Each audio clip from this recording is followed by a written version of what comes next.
What was the value of the bye week for you, mentally, physically? Yeah, I mean, obviously, we did a lot. We worked on us throughout the bye week. Just getting us right, and then getting mentally right for just the game and what we have to come. And then physically, obviously, it was nice. Getting a few days off, being able to kind of just chill out. Take your mind off of things for a little bit. Let your body rest, hang out with your family and loved ones, and if you have that opportunity. So it was good. Yeah, it was nice to be able to go back and see the family for a little bit. How's the season gone for you in terms of kind of getting more involved, seeing more balls come your way as the season has gone through? Yeah, no, I feel like each week I've gotten better. Which is what exactly what you want as a player. You want to continue to just keep going up. I feel like I've done that. And that's what I want to continue to do. Is just getting better and better each week, and then do whatever I can do to help this team succeed and win games. How much has this offense evolved from the first game to now, just in terms of what you guys do and how you go about it? Yeah, I mean, obviously, before the first game, all we had was practice. So it's different when you go out there and it's practice versus game. Some players, stood out, and then whatnot. So you can see, what players can do and who you want to get involved and whatnot, and what these players' strengths are, and like that. So I feel like each game you find out more and more about each player, and then sometimes with us, we've lost a few very, very key players, so they need to get other people involved.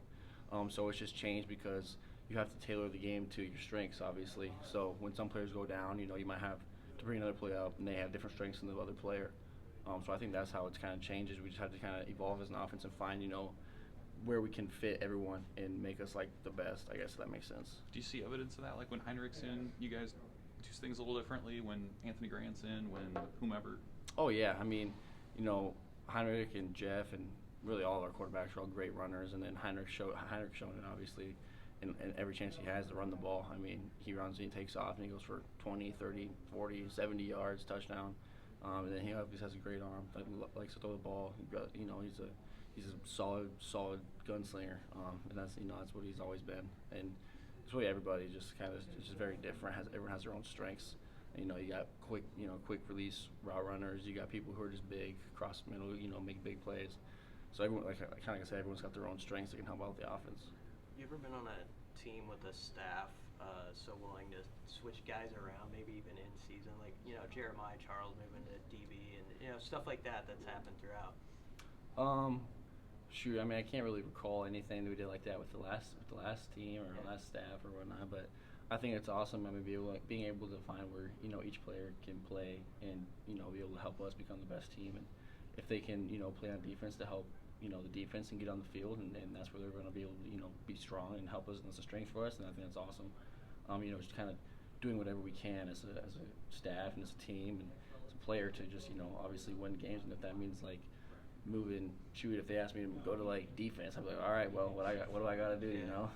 Hopefully it doesn't happen, but that's just kind of how the staff is. But we're just going to do whatever we can to win. Yeah, you've probably already asked this. I'm sorry, but what's sort of your personal stock report of how you felt at like the midway point of what you got done and what you want to get done? Yeah, obviously, like I said, I've kind of just been able to keep an upward trajectory. I feel like of each game, I've gotten better and better. And as a player, that's what you want. But obviously, yeah, I want to get. There's a lot left on the table for me. I know that I haven't even touched where it can be, and that's what's motivating. Is I have so much room for growth and improvement, and I can't wait to keep working to that. Do you see the template being built? You guys are averaging, I think, 200 rushing yards per game and like 5 yards a carry. And even though it hasn't always been pretty, can you kind of see like, okay, this is what I can see the bricks being laid here?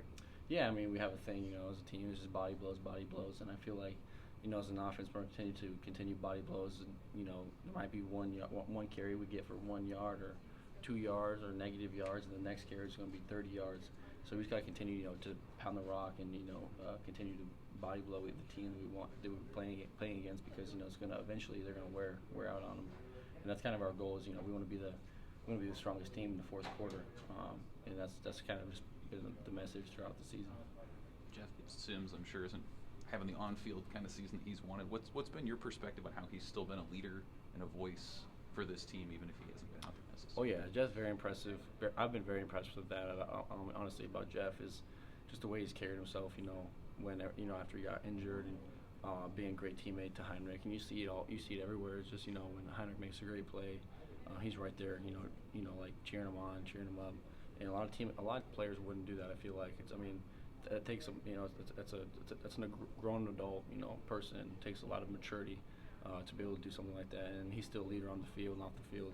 He'll be breaking down the huddle and breaking down everything like that. So I feel like as a player, if you are happy with where you're at, but you're still breaking down, it shows just shows maturity. I feel like he's done a great job doing that.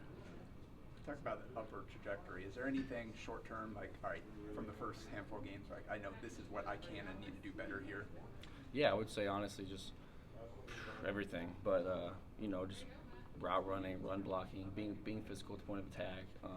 But I would say the small minute things would be like footwork and like run blocking, and then my hands, getting my hands where they need to be. Hand placement's big.